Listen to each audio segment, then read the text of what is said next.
Okay, welcome to the Home and Energy Chats webinar series and our episode about indoor air quality with Christy Crocker of the Maine Indoor Air Quality Council.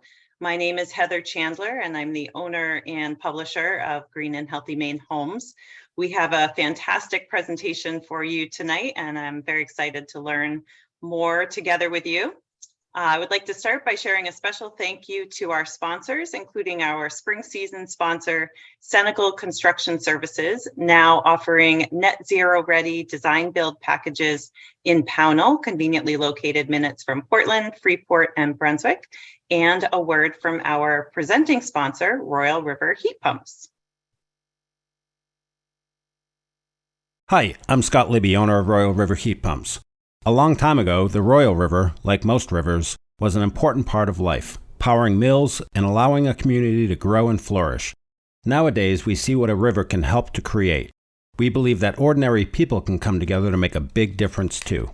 This year, Royal River Heat Pumps will invest our advertising dollars into a new campaign we've launched called Ripple to River. Each month, we'll choose a different nonprofit organization whose focus is kids battling childhood illnesses. We'll tell you about their particular mission and let you know how you can help support them. We're also launching an online resource at rippletoriver.com, providing information and a link for donations. Little things can turn into big change. I'm Scott Libby from Royal River Heat Pumps in Freeport, and I hope you'll join us in making change happen for kids and families that are facing challenges that nobody ever wants to face. Visit rippletoriver.com to learn more and donate, and thank you.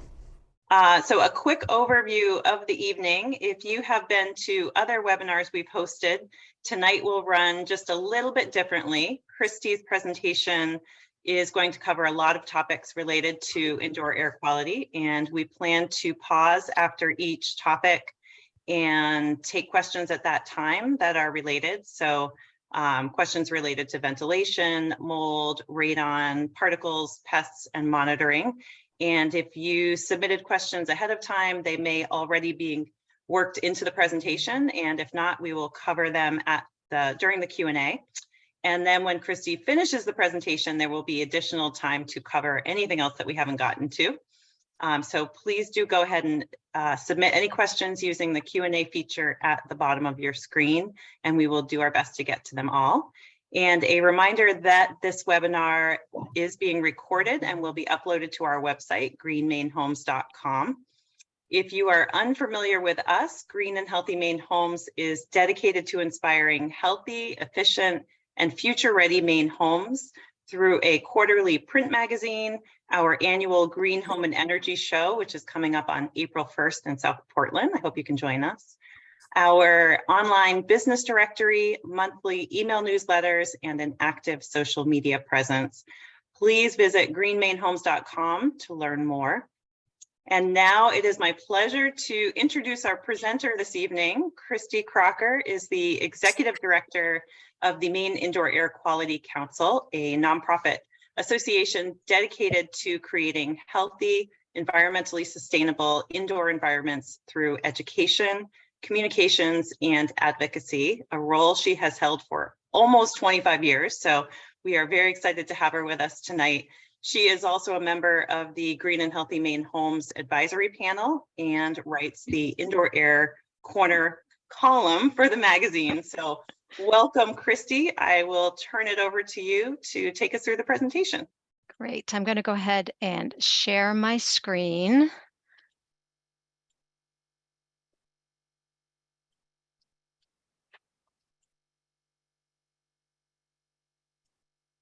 All right. If you could just confirm that you're able to see my screen, all right?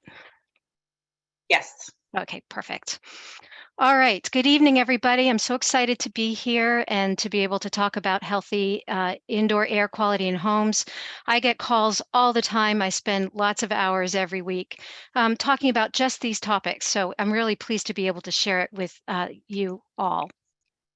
The overall goals of this presentation are to give you practical tips for how to address indoor air quality concerns in your own homes.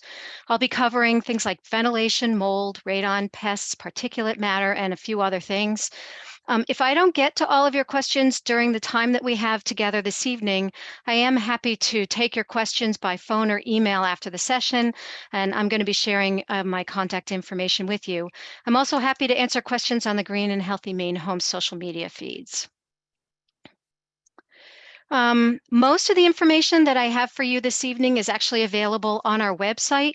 Our web address is maineindoorair.org, and at the IAQ info section, you'll be able to find a lot of the available tips sheets, which contain a lot of the information that I'm going to be talking about with you tonight. So if you haven't already whipped out your phone to snap that QR code, that's okay, because I'll show this again at the end, or maybe if Heather or Rain want to, they can pop some of this information into the chat. All right, so going to launch right into it. Thanks to COVID, we now, I think, all intuitively understand that there are things in the indoor air that we can't see, we can't smell, we can't taste, but yet we actually know that they're there and that they could make us sick when we get exposed to them. So there really are just two primary strategies that we use when we want to create a healthy indoor environment to address those pollutants that we know are there that maybe we're not able to see. So the first is what we call source control. And what source control is the process of trying to remove bad stuff out of your indoor environment in the first place. So either preventing it from getting in, or at least reducing the amount of that pollutant in your indoor space. So we don't want those pollutants indoors. And the types of things that I'm talking about could be everything from pests, because when they're outdoors, they're not a problem, but when they're indoor, they are. Chemicals from pesticides or furnishings, paints, glues, plastics, and strategies to eliminate the use of high VOC products like chemical cleaning products and other types of things. So those are all strategies that we call source control. But the reality actually is that there are always going to be pollutants indoors, and that's partly because people themselves are pollutants. We're breathing, we're putting out CO2, we're creating moisture, we're cooking, we're cleaning. All of those things are creating pollutants in your indoor environment. And we need to make sure the second piece of creating a healthy indoor space is giving those pollutants a pathway to get out. And the primary tool in our indoor air quality toolbox that we use to get pollutants out of the indoor environment is with ventilation. So a lot of the strategies that we're going to be talking about tonight are going to be a combination of these two things. So if your one big takeaway this evening is this one slide, we're going to try to keep the bad stuff out. And if it does get in, we're going to try to find a way to get it out of the indoor space. All right, first thing we're going to really launch into is ventilation. In order to ensure that ventilation is actually happening in your home, the Maine Indoor Air Quality Council says that you need to use a mechanical fan. And the reason we need to use a mechanical fan to ensure that ventilation is happening is because simply opening windows to ventilate without a mechanical fan actually may not work. It depends on the weather inside, it depends on the weather outside, and the differences in pressure and temperature between indoors and outdoors. It actually can be rather complicated. But I just would simply say, if you've ever been in one of those days where you're outside and there's absolutely not a breath of air moving around outdoors, it's very unlikely that it's moving not only into your indoor space, but through it far enough to be able to exhaust pollutants out. So how can you evaluate your own home for its ability to ventilate? The first place to look is in your kitchen exhaust fan. And the reason we look in the kitchen first is because cooking and indoor air quality is actually a process. I'm sorry, let me back up because I'm babbling. Cooking is actually a process that creates a lot of indoor chemical and small particulate pollution in your own home. So your best practice here is to make sure that you have some type of device over your kitchen range that's going to exhaust those pollutants off of your cooktop and send them out of the house. So if you're not sure whether or not your kitchen range hood, or maybe it's a microwave that you have that has a vent to it, If you're not sure if it's actually vented outdoors, there are a couple things you can do to check that. And the first is to open up the cubby up over the microwave and look to see if you're seeing this type of a vent duct or something similar to it that's going up out of your device and up and out to somewhere. Maybe if you can't even see it, it's not a problem. Chances are very good that if you're seeing this type of thing in that kitchen cubby, you can be reasonably assured that that is a device that's vented to the outdoors. The other way to check is turn on the fan. And if the air coming out of that unit is blowing on your face, then it's definitely not being blown outdoors. So a couple words about range hoods. You really need to use them every time you cook. Absolutely every time, because whether it's from the type of cooktop that you have, or whether it's from the type of pans that you use, or just the chemical interactions in the foods that you have, it's creating a lot of indoor pollution. So you're going to want to use that kitchen range fan every time you cook in order to ventilate those pollutants out of your house before you breathe them in. The second place to look is in the bathroom. And the reason we look there is because the bathroom is a significant source of moisture in a home or an apartment. All bathroom fans need to be vented outdoors, and occupants should use the fan every time they bathe or shower and for at least 30 minutes afterwards. So, like a kitchen fan, there's ways that you can sort of evaluate your fan to see if it's vented outdoors. It's not as easy to see the ductwork with a bathroom fan, but you can check on the outside of your house to see where that duct might be dumping the air that you're pulling out of your bathroom. Same thing goes for your kitchen too, by the way. You're going to see a device like this hanging on the outside. It's going to be somewhere in the general vicinity of where your kitchen or your bathroom are. It might also possibly be up on your roof, but I would say most often you're going to find this type of a device here in Maine. If you're not exactly sure whether or not your fan is working properly, I highly recommend doing a very technical toilet paper test. All you need to do is take one piece of toilet paper, and when the fan is running, you just toss that piece of toilet paper up onto the fan. And if it sticks on the fan surface, then you know that that fan is actually working well enough to be sucking air up and out of your bathroom and sending it off somewhere. So one word of caution about that somewhere where it might be dumping the air. You want to make sure that your bathroom exhaust fan is never vented into an attic space. Doing so dumps a lot of warm, moisture-laden air up into that attic, and chances are good that the attic is colder than that air, and so that warm, moist air is going to condense on your attic surfaces, causing a huge risk for mold problems up in your attic space. So if you're not seeing something like this on the walls or the roof, it's really worth it to poke your nose up on in the attic to see if that bathroom fan is being vented properly through the space and not being dumped into the space.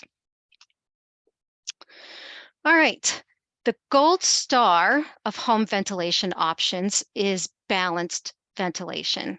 And balanced ventilation systems are great because they can bring in fresh air and deliver it to multiple points in your home, so all the places where people might be, and it can exhaust out the stale air and pollutants out of those multiple places where people might be. So balanced ventilation is really the best option for creating great ventilation in your home. It's great for your health because it's exhausting out pollutants in a great number of places. And it's also more energy efficient than your typical exhaust fan options. And the reason why it's more energy efficient is because your outgoing warm air passes by the incoming cold air. That warmth transfers itself to the incoming cold air and preheats it.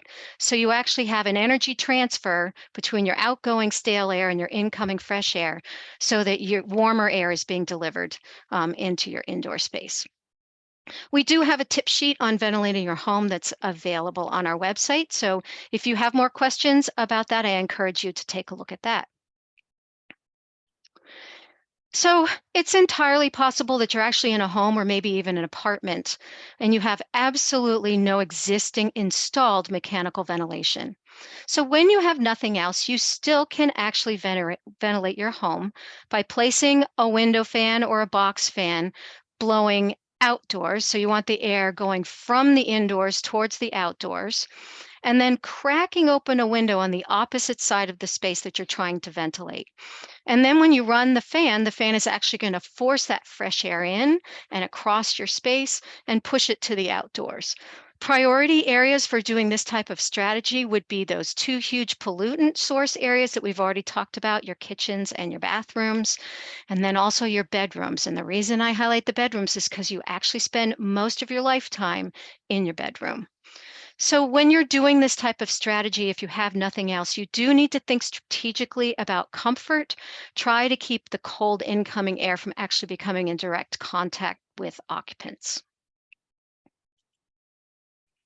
And like any other mechanical device, some minimal maintenance of your fan devices are going to be needed. And that's primarily making sure that you're keeping the inside of your fan, and particularly your fan filters, clean enough so that they don't build up with gunk and debris, which would actually reduce the efficacy of your fan. So if it's your kitchen range hood, most of them have those weird like metal with grates filled with carbon. You're going to want to take those and wash them with soap and water on a regular basis. If it's your bathroom fan, typically dust and skin cells and hair build up on the surface of the fan. So you're going to want to get up there with a vacuum and vacuum it off. And if you have an ERV, you just need to turn the unit off, open it up, pull out the filter, and make sure that you vacuum that off on a regular basis. So, schedule for doing that would be probably every 2 or 3 months. So, Heather, are there any questions on ventilation that you would like me to answer? We actually have several questions on ventilation. So I'm going to start with the most recent, which is, does balanced ventilation eliminate allergens? So some ventilation products have the ability to put an add-on filtration piece to it to allow it to filter out, say, allergens that might be outdoors, like pollen. So if pollen's your concern, or maybe wood smoke's your concern, yes, there are products out there on the market that have those filters that will capture those particles before they get into your home, where you might have an allergic reaction. If it's if it's things that are actually being generated indoors, like pet dander or mold and moisture, then you're really going to need to be thinking about other strategies, maybe a separate air cleaning device. Right.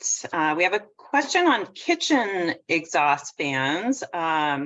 The participant is asking whether there are any that you recommend for kitchen areas, and they're having a specific problem where their current exhaust fan leaks cold air from the outside to the kitchen.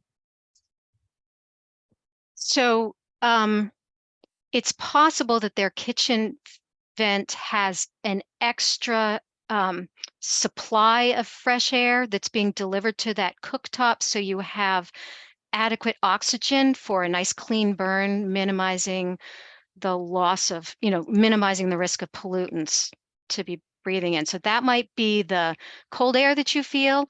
I know that ROCIS, ROCIS.org,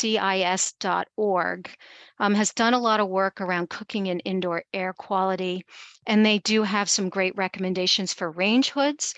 And in fact, the link to that is listed in the article that's in your winter magazine, Heather, on cooking and indoor air quality. That's an article that the Maine Indoor Air Quality Council wrote for that recent publication.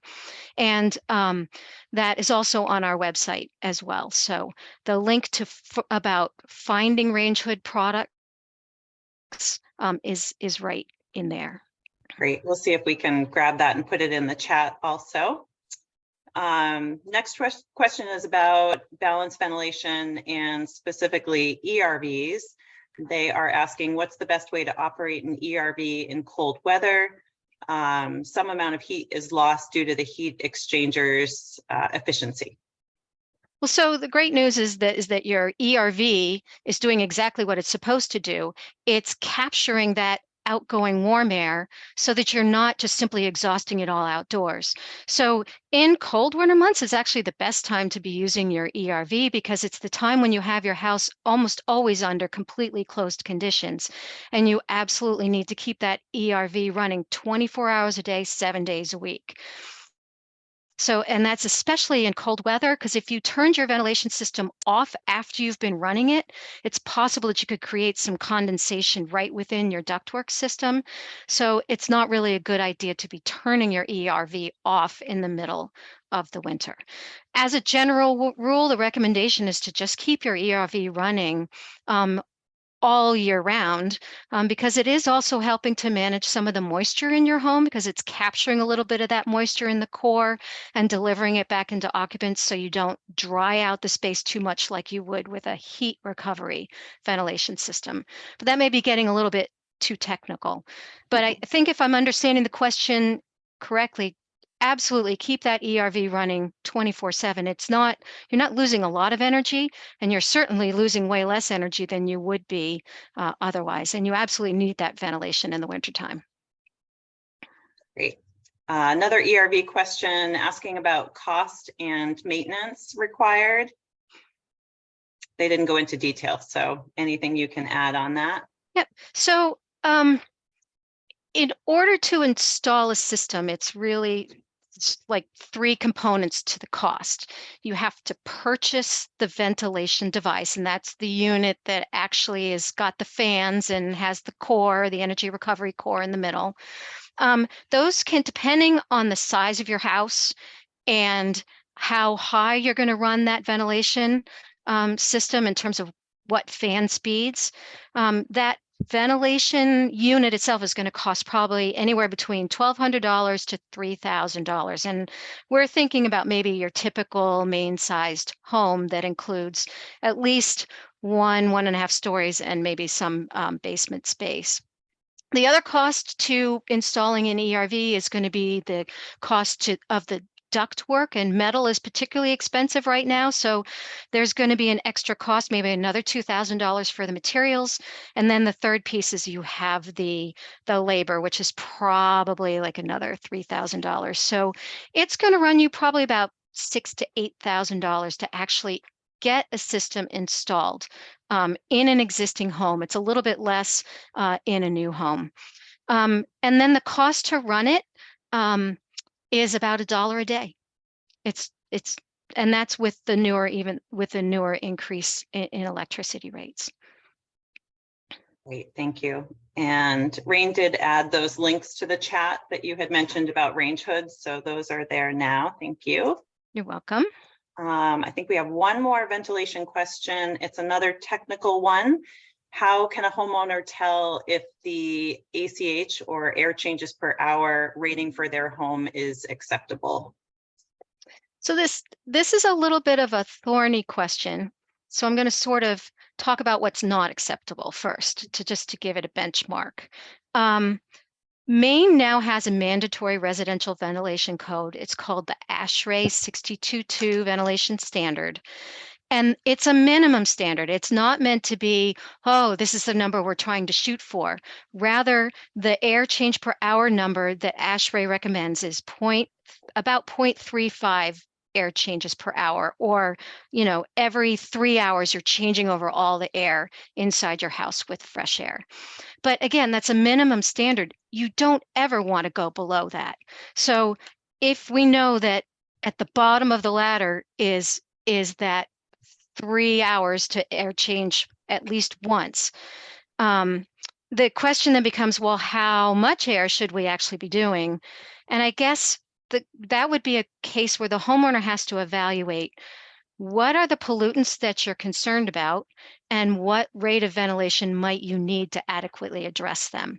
And we're going to be talking about indoor air quality monitors, and definitely indoor air quality monitors here would probably be able to help this homeowner be able to find that sweet spot somewhere between, above minimum rates and a rate that feels good and right and is acceptable to them and the way they're currently using their house, depending on how many pollutants they're generating.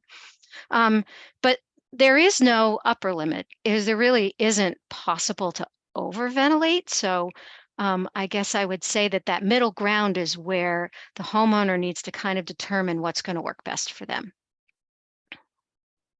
All right, I think that covers our ventilation questions. These are excellent questions, so please Absolutely keep them coming. Excellent questions, yes. And I'll turn it back over to you.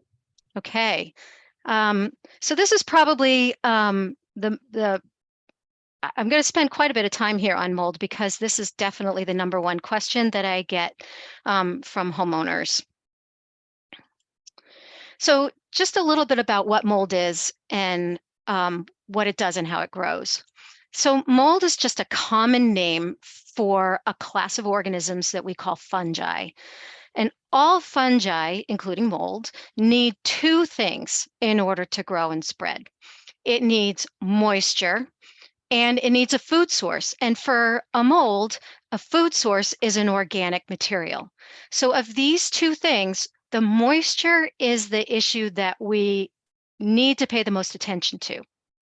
But backing up just a bit, when we think about what are the food sources that are in our home that molds might like to grow on, I guarantee you are living in a forest full of possible organic things. Everything from paper, cardboard, your ceiling tiles, all of the wood that your home is made of, all the wood and fabrics and fillings that your furniture is made of, dust, wallpaper, insulation, your carpet, your fabrics, all of that is organic material.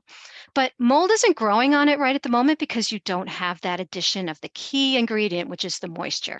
So once you add moisture to that mix of organic materials, that's when mold is likely to grow in that location. So another important thing to know about mold is that it's everywhere. It's a natural part of our environment. It's indoors, it's outdoors. I can wipe my hand on my desk. I've got mold. You could do the same on yours. You'll have mold. But again, I don't have mold actively growing here, and I'm assuming you don't either because we haven't introduced that issue associated with moisture, which gives mold what it needs in order to grow and spread. So mold takes a bunch of forms, but no matter what you call it, whether you call it a mushroom or whether you call it cheese or whether you call it mildew, it's all the same thing and it needs all the same things in order to grow and survive. So molds spread by sending little tiny spores into the air. And so the spores are like seeds, and they float around in the air until they land on a surface that has the right combination of things that it wants in order to thrive. And again, the two key things are moisture and the food source. So mold spores floating through the air are actually too small to see with the naked eye, unlike maybe dust motes that you can see flying in the air. The spores are much, much smaller. So these are just some images that show some examples of what mold might look like and where you might find it. Inspecting for mold is really a process of inspecting for moisture sources in your home or your apartment. Common water sources include roof leaks, windows, condensation on windows, leaking doors, leaking pipes, flooded areas, and areas that may have chronic high humidity levels for extended periods of time. So the common places that you might want to look for mold problems are near plumbing lines, under sinks. You're going to want to look on clothing or your personal items, particularly if you happen to have a closet that has outdoor walls, making it very cold in one area and warm on the other. You're going to look under carpets. You're going to look on walls, especially behind furniture on exterior walls. You're going to look on windowsills and making sure there isn't condensation, as well as in your basement and in your attic. So when water is leaking in from storm damage, leaking pipes, or for any other reason, we really want to view it as an emergency situation. As a homeowner, when you have a liquid water coming in at some point, you want to do everything you can possibly do to stop that leak as soon as possible. You're going to want to turn off the plumbing, throw a tarp over the roof leak, dig a trench around the outside, do whatever it takes to minimize the extent of that moisture damage. And the reason I say that is because it only takes 24 to 48 hours for those molds to start to grow on wet organic material. So why are we concerned with mold in the indoor environment, especially since it's both indoors and outdoors? Well, mold is going to do what it does. It's going to break down your building materials, leading to the need for you to repair or replace. And that's a cost concern for a homeowner to do proper cleanup and repair. And we do know that the longer a moisture problem goes on, the larger the mold problem is, and the more expensive it's going to be to repair and replace those materials properly. And then the second reason why we worry about mold is because for some people, but not all people, for some people, mold can aggravate health issues, or with regular exposure to active mold growth, it can actually create health issues. So a little bit more about mold and health issues. Small amounts of mold growth in homes, such as mildew on a shower curtain, are really not a major health concern. It's the large quantities of mold that we worry about because they can easily become a health concern. So we know that from studies that have been done that most people are not going to have any reaction whatsoever when exposed to molds. But some people are going to be sensitive, and they're more likely to have what we would say is a typical allergic type of reaction. So if you think about the allergic reactions we most commonly associate with things like pollen or animal allergies, the reactions to mold are going to be very much the same. Itchy, runny eyes, running, itchy nose, sneezing, coughing. It's possible you might have some flu-like symptoms or maybe even a minor skin rash. This is where the internet is not necessarily our friend because there's a lot of concern about mold and much more serious types of health impacts. But the reality is that most symptoms are really minor in nature, and it's really only when people have serious underlying health issues or immune compromised systems that you're likely to find those more serious types of health effects like fungal infections. But not everyone is going to be sensitive to mold in any way, and when most symptoms are going to be temporary, and when they either go out of the moldy environment or you've corrected the problem, those symptoms are going to take care of themselves.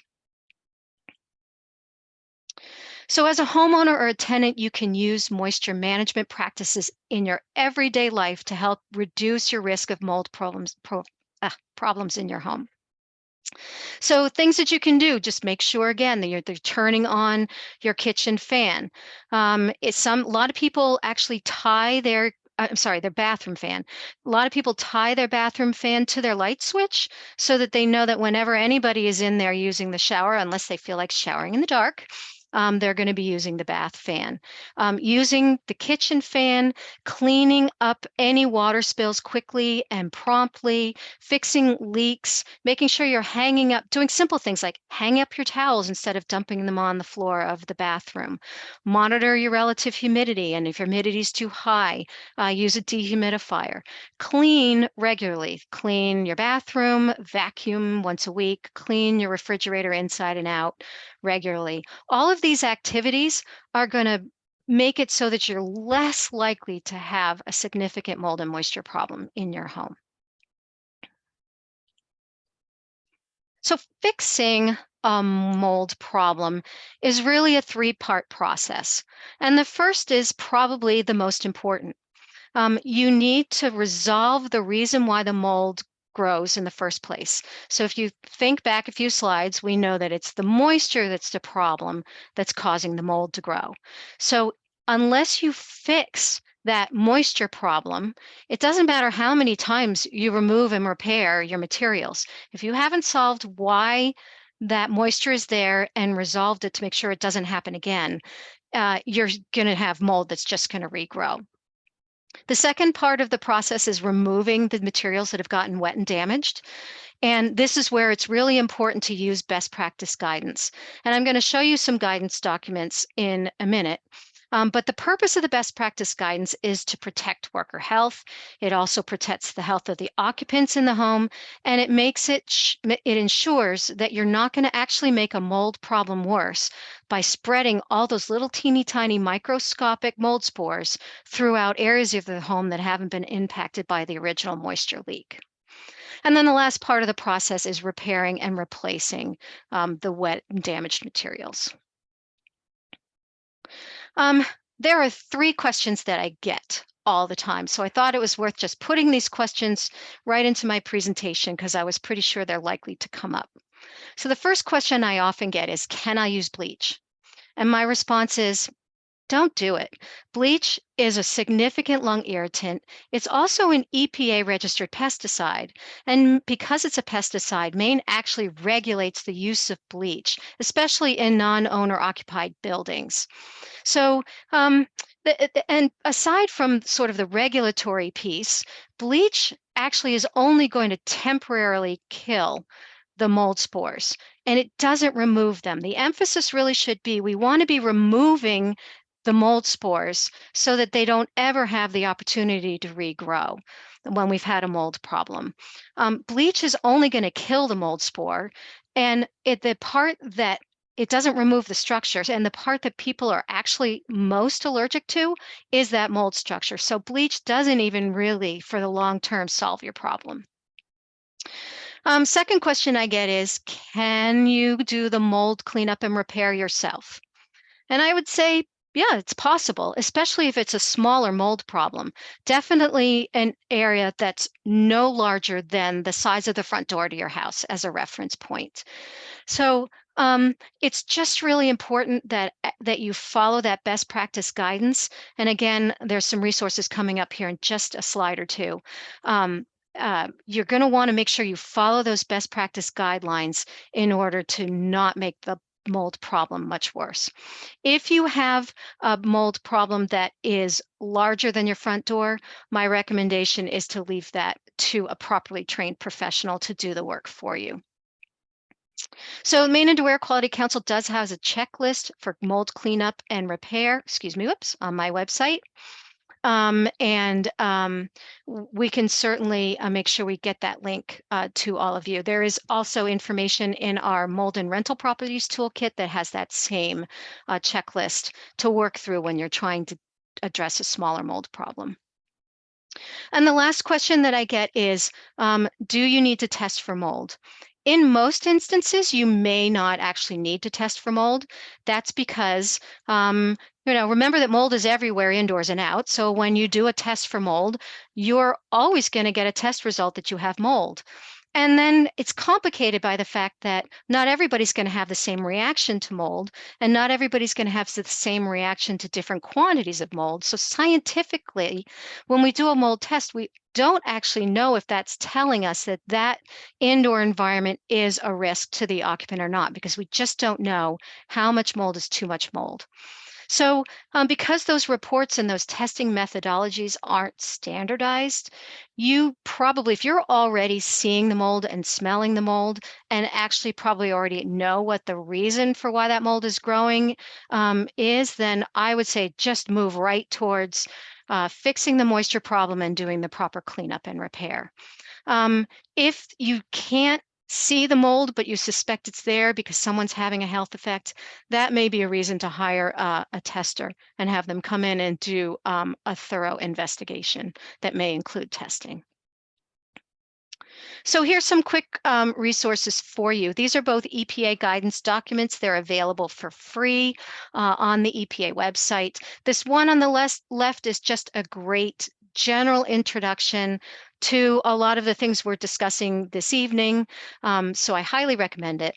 And this one here on the right, don't let this title that it's for schools and commercial buildings fool you. This is absolutely amazing, well-written, easy to understand guidance to address a mold problem in any size building. Just like people, your home needs a regular inspection. Like a physical. People need an annual physical. Your home needs a regular inspection.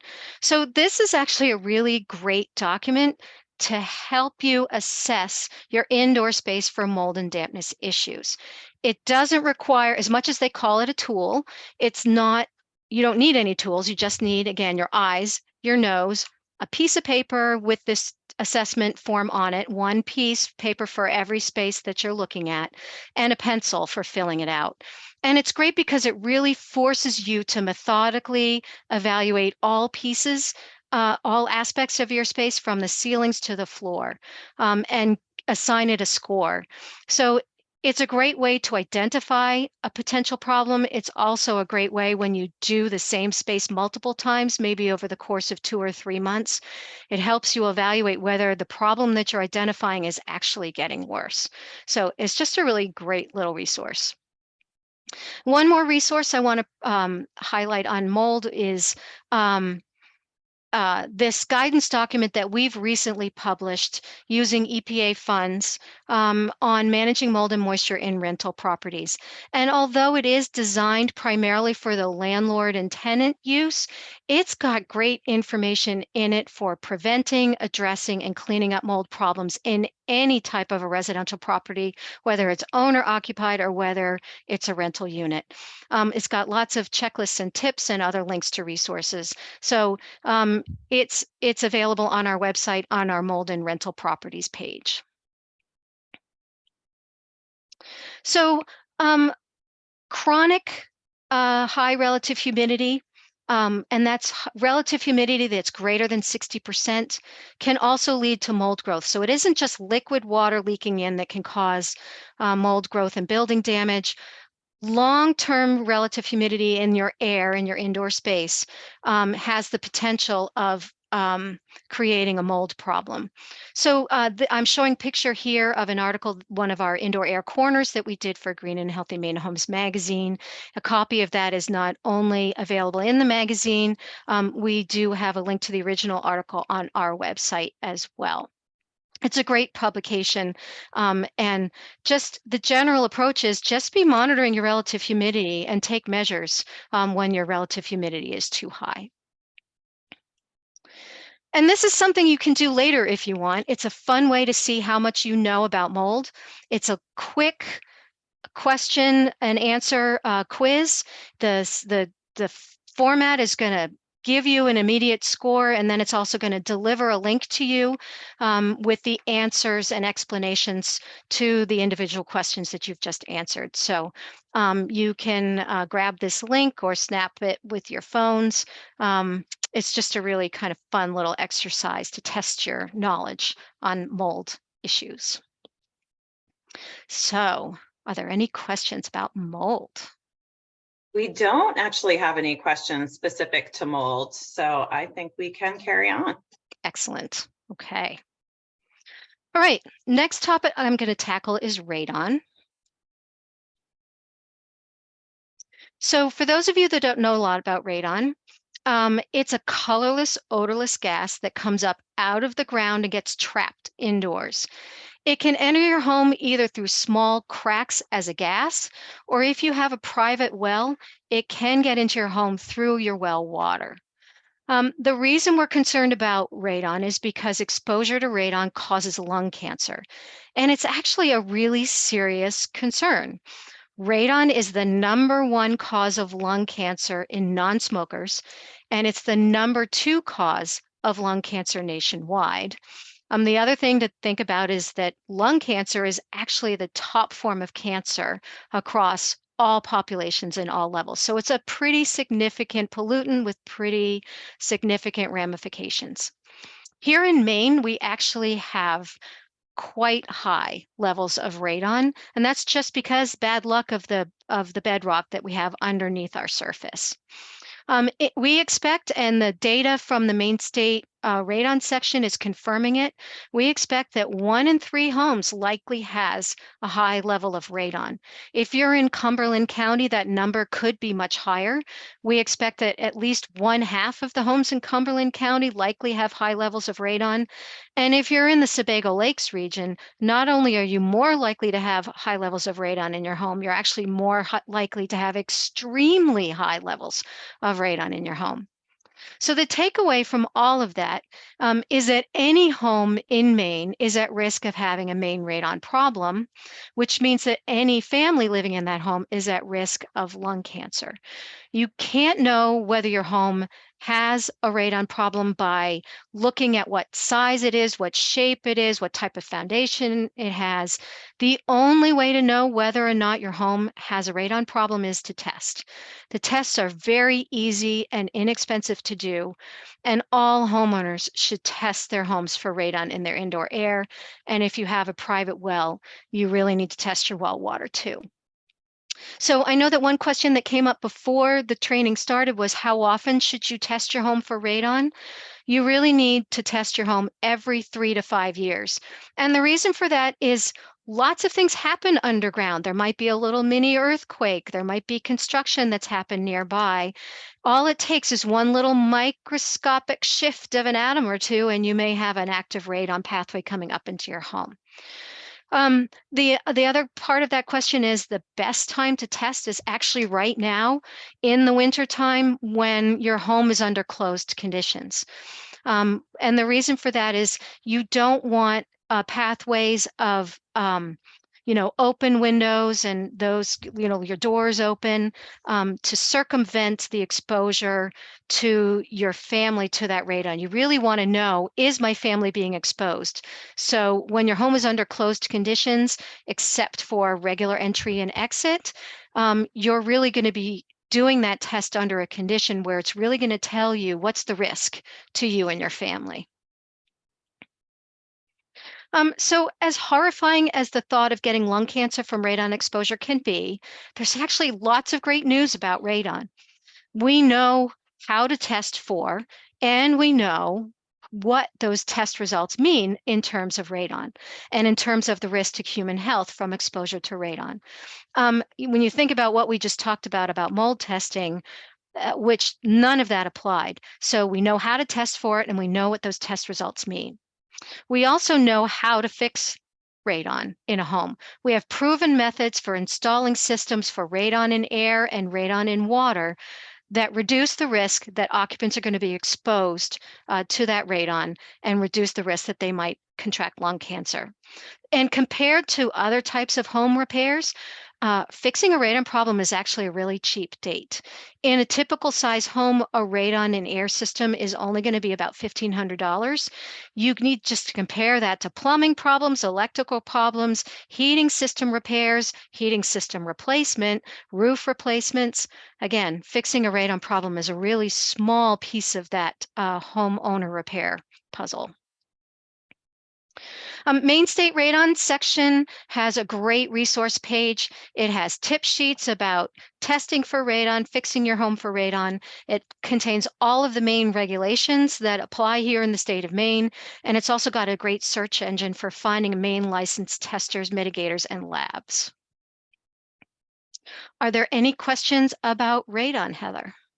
I think that you covered them. The only thing I would just add is if folks haven't seen it, we have been putting all the links in the chat. So if there's something that you want to go back to refer to later, they are in the chat. Awesome. All right, we're going to move a little more quickly now through some of these remaining contaminants. The next section would be just on pests, and I have just the one slide on pests. These resources here, they are great resources to explore healthier strategies to deal with pests that get into your home. And I guarantee you that as a homeowner, at some point or another, you're going to end up dealing with a pest problem, whether it's ants or rodents or birds or bats or bees. The primary pest management strategies are, first of all, make your home inhospitable to pests in the first place. You're going to do that by making it harder for them to get into your home in the first place, by sealing up any of those pathways that they're using to try to get in.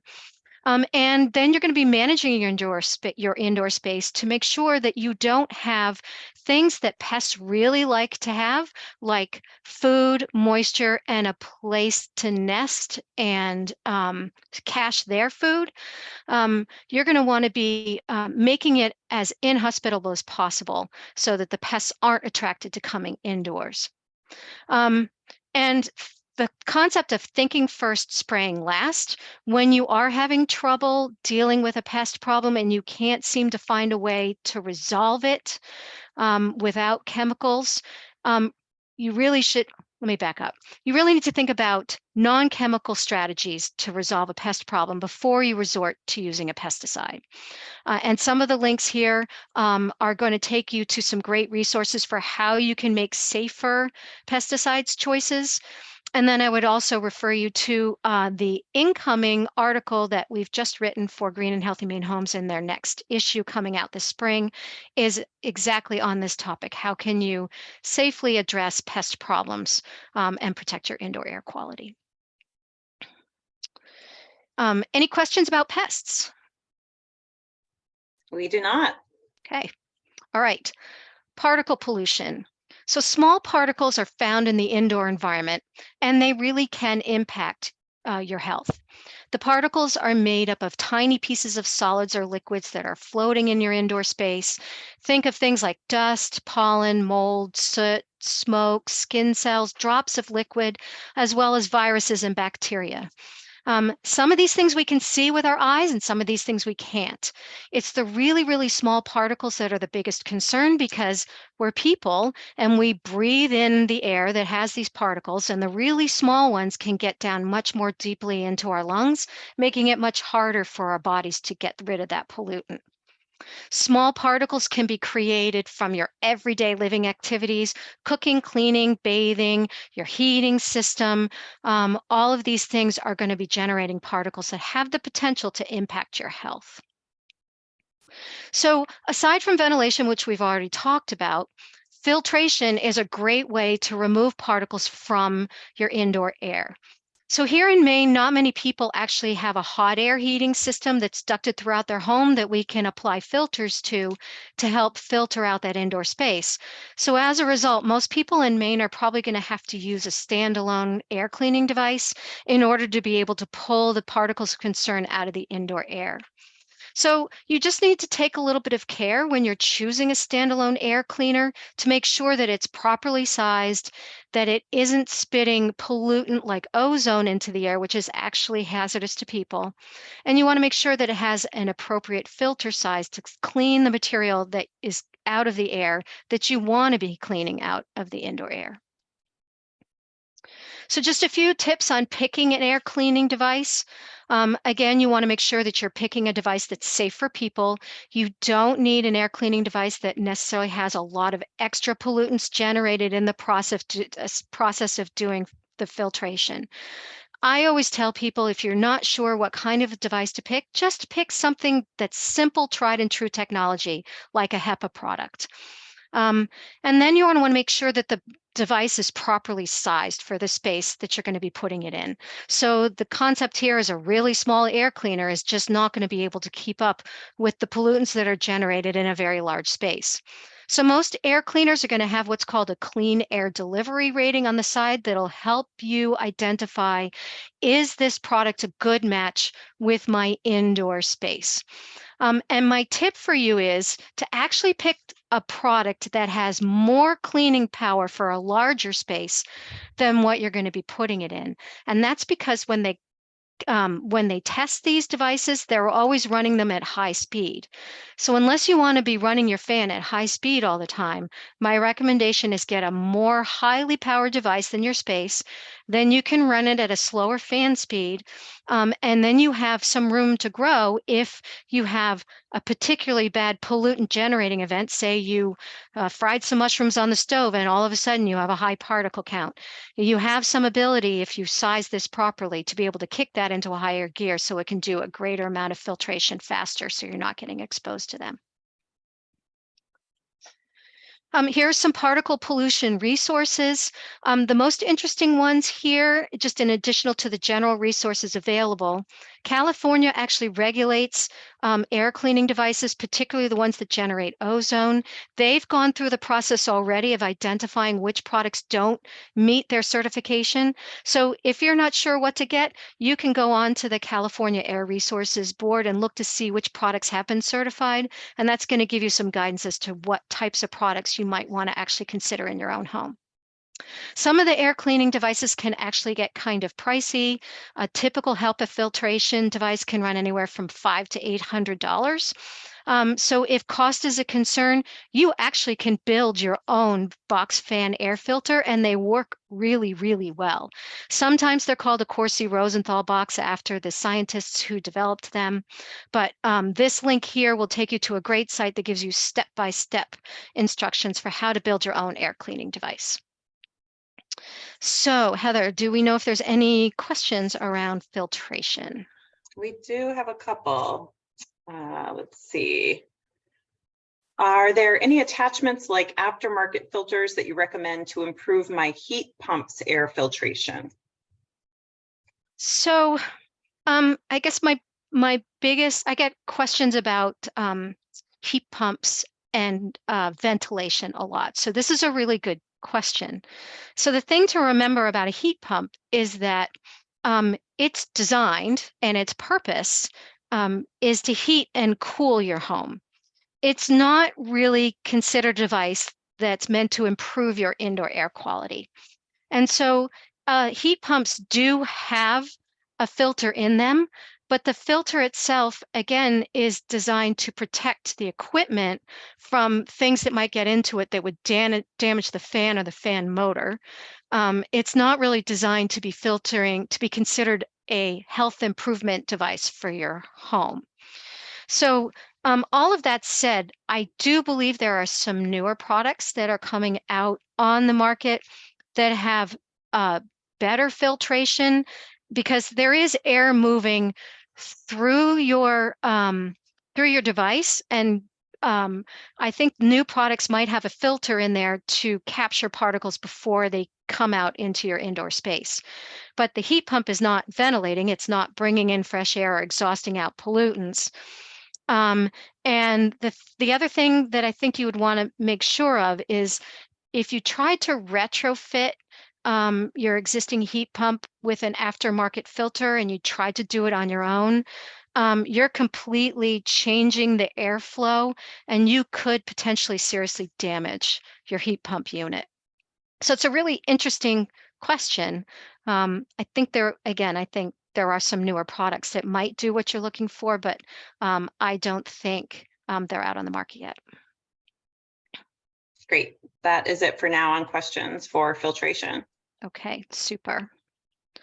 All right.